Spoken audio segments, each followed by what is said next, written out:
early this morning. No. It wasn't down early this morning? Damn. He come down and he's going to go to work. Actually said he's going to go to work. Where he's going to go, I don't know. He's going to go that way and send it to me. By the way, my name's Jeff Westbrook. John Asher. I'm the mayor of Tull. Larry Burton. All of them. Yeah, all of them. Nice to meet you. So how long you think it's been flooded out? About a week? 5 days or so?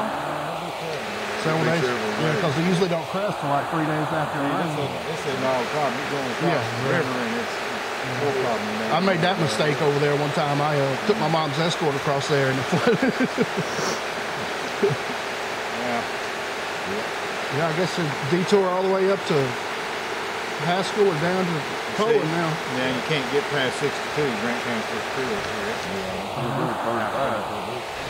Where's the tree, hon? It goes down pretty fast. Oh. 62 will go down quicker. And once the water gets down here, Now 62 will go down quicker than this.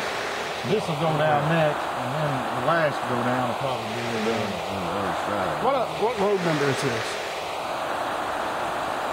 229.